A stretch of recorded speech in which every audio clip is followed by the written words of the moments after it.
So Jerry has gone and made a fool of us all once again. Brian Schottenheimer. But that also means that we got to focus on what Deion Sanders is owed from Colorado and how quickly we might see it get done. What's up, kinfolk? It's RJ Young. I am not on a step mill. If this is your first time watching the #1 college football show, thank you for being here. We love to talk about college football here, and you let me know in the comments, add a comment.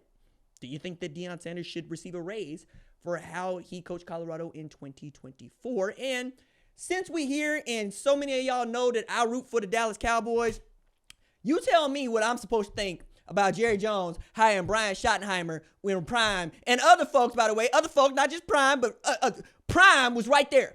You tell me. You understand.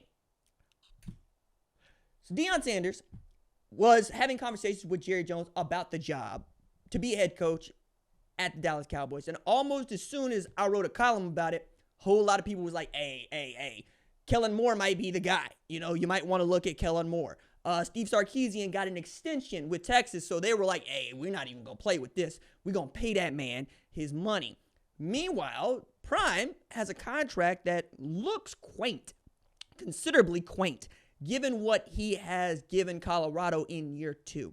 So remember, this man turned a program that had won 2 games before he got there into one that won 4 games his first year and then 9 games in his second. But it's not just the 9-4 record, which, by the way, has him on par with Kalen DeBoer in his first year at Alabama. Hello.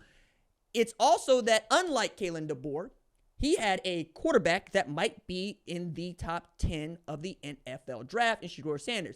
But a lot of y'all haven't really given this much thought. Shedeur Sanders is likely to get drafted before Jalen Milroe is likely to get drafted. Think about that. Okay? That's a man that that quarterback team to the SEC championship and won over Georgia and into the college football playoff. And beat Georgia, #1 team in the country, earlier last year. Okay?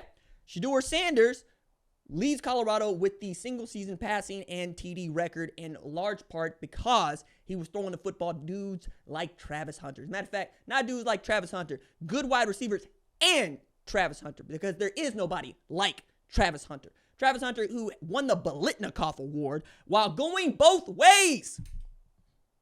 Man played defense back, man played wide receiver, and if you tell the truth, shame the devil, there are a lot of people that believe he's a better defensive back than he is a wide receiver. I no longer believe that. I thought that coming out of high school.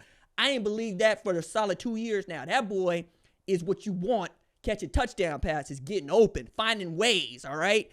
I honestly think that he's going to play both ways in the NFL because he wants to, and that might last for as long as it needs to, but I want him catching passes. That's what I want, right?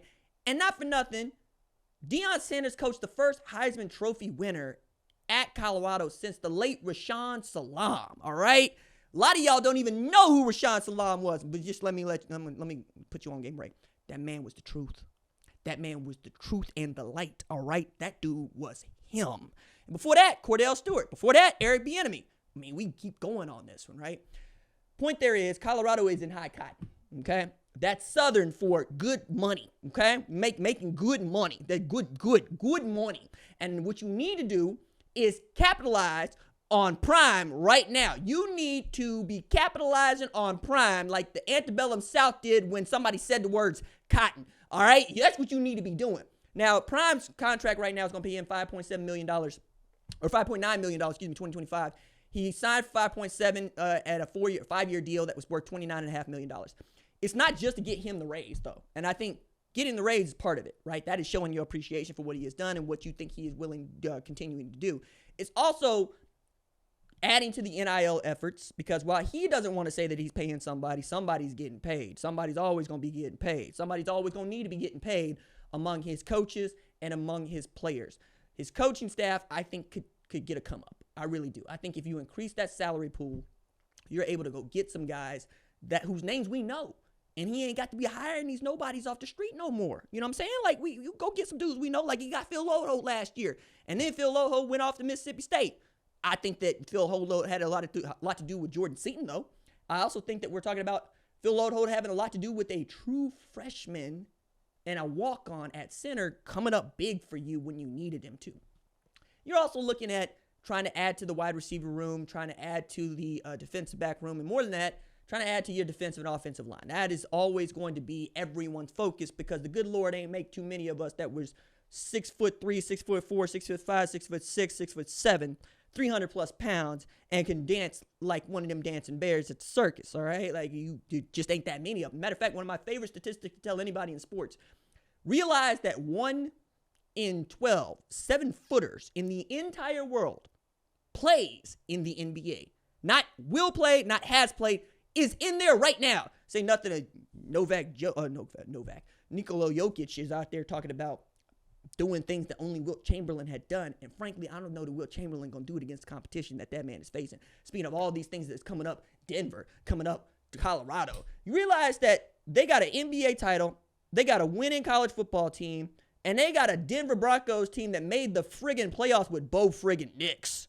Then they played like a team that was quarterbacked by Bo friggin' Nix against the Buffalo Bills. But everything has been coming up for Colorado here of late, and I don't think that that's in small part due to what Prime has done. Just going there, raise their prospective student applications.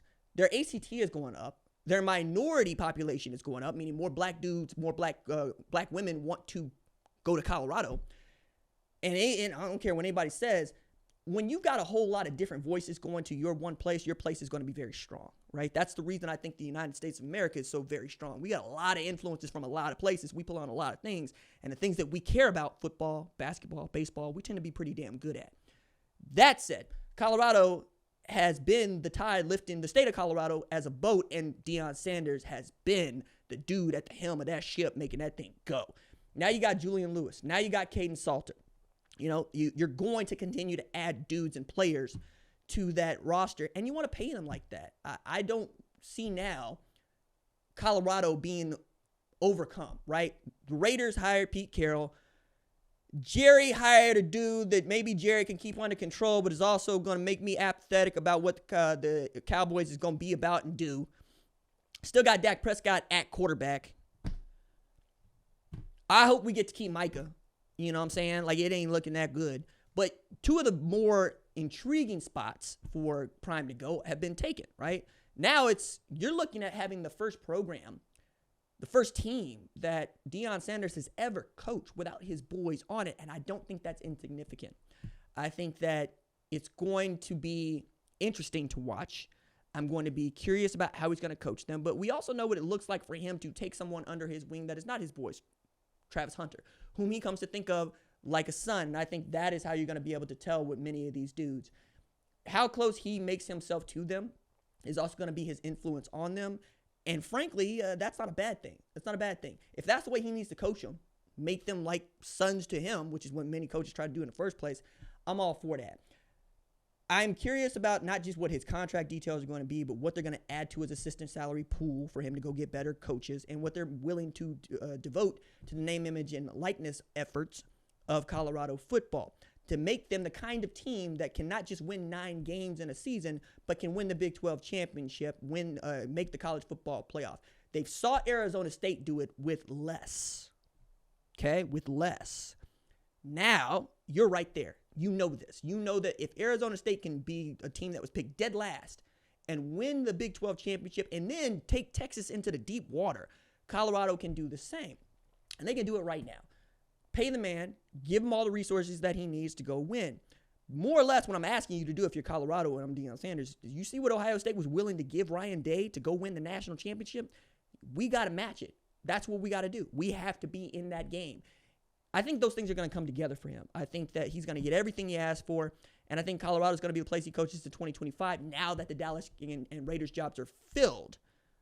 But there's still time for Colorado to mess this up. And I'm asking you, I'm begging you, don't do that. Keep that man right where he is.